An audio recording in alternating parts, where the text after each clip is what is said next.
so much deconstruction of the way we think needs to take place.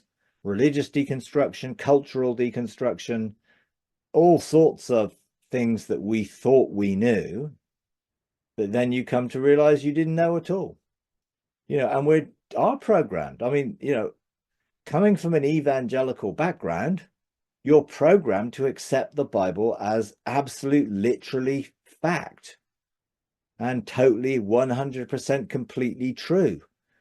And I think that therefore causes so many problems for people. Well, how can you say God is a loving God when he told them to kill all those children or do all this and do all that? And I think that's been a problem because of the nature of the understanding of what the Bible is, and I think that has been our biggest issue, trying to understand God through a book that 2/3 of it wasn't written to us.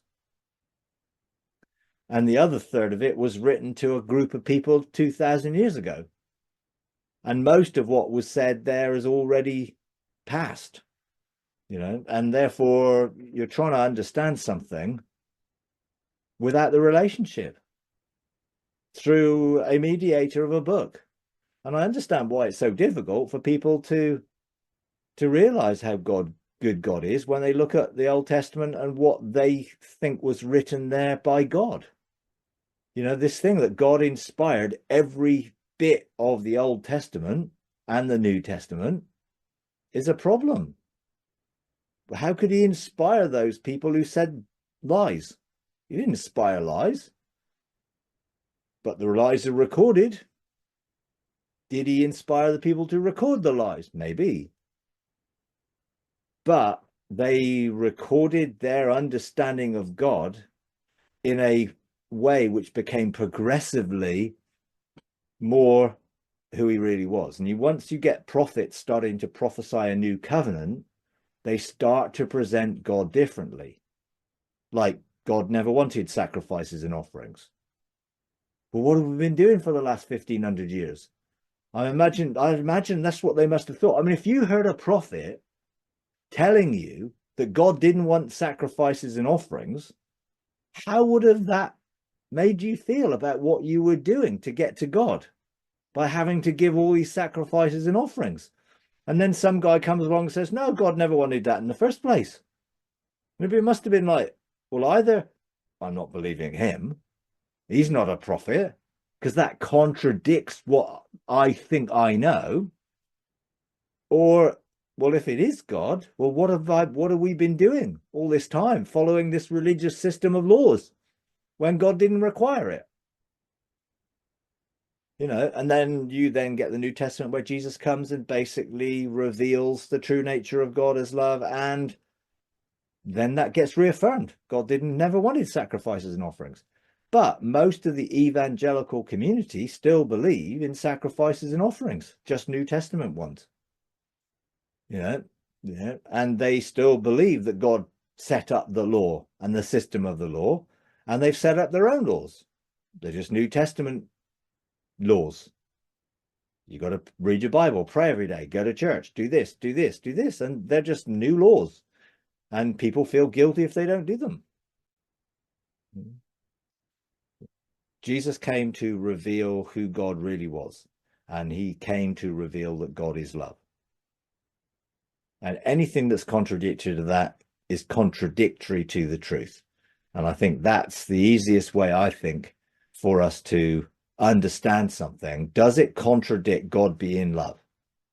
Well, either my understanding of it is wrong, or what's recorded wasn't recorded correctly, or their understanding of what they recorded wasn't correct.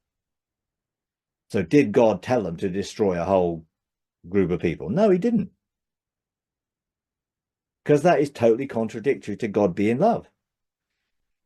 Now, Kay Fairchild and people like that will say, well, it was just an analogy anyway, because it was just a metaphor for dealing with things which are contradictory to God's best in our lives, which you can take it that way. And that would give you a way of explaining what the Old Testament says, because basically they're saying, well, it isn't really literal. It's just supposed to be a metaphor for our lives today. Do I accept that fully? Probably not, because I do believe there is some historical record there. But their understanding of God and their view of God clearly isn't correct. And that is how I would, well, and why would we expect it to be correct when most of them never really had a relationship with God?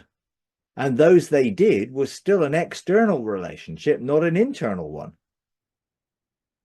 So Moses did meet God, but he still had his issues and problems, and he still did some stuff his own way. And the people didn't want to meet God because they were afraid.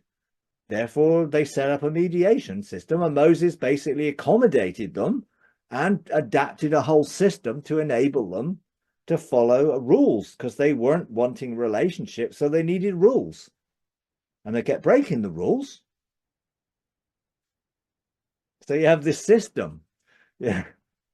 And I think if we look at that system and think that system was good, well, then we're totally flying in the face of the contradiction of Paul saying, the law was never going to solve any of these problems because it had no power to change anything. It just had the power to reveal what wasn't right. If you enjoy these videos, would you please take a moment to like, comment, and subscribe? It really does help. Thank you very much.